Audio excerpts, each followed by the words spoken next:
And on the 8th day, God looked down on his creation and said, I need a caretaker. So, God made farmers. God said, I need somebody willing to get up before dawn.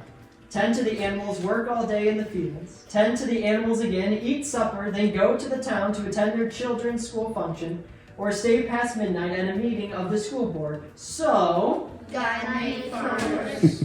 I need somebody with arms strong enough to wrestle a calf and yet gentle enough to give a hug when someone needs one.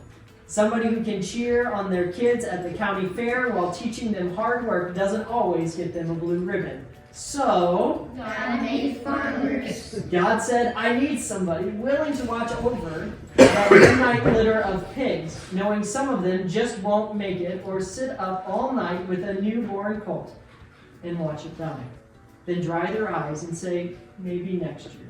So, God made farmers.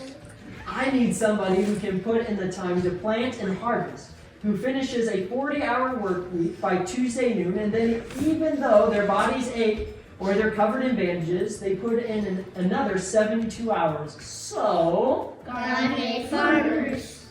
God had to have somebody willing to ride the ruts at double speed to get the hay in ahead of the rain clouds, and yet stop in midfield and race to help when they see a neighbor in need. So, God made farmers.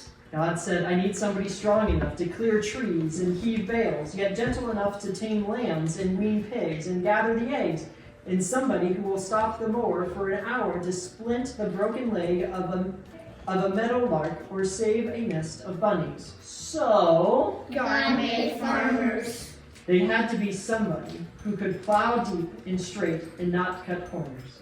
Somebody to seed, weed, feed, breed, and rake, and disc, and plow, and plant, and finish up a hard week work by taking the family to church.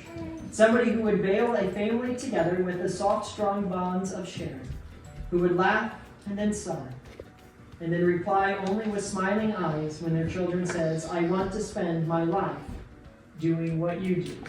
So, God made farmers. I'm sorry, I couldn't hear you. What you said? God made One farmers. more time. God made farmers. Let's pray. Dear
sorry, I couldn't hear you. What you said? God made farmers.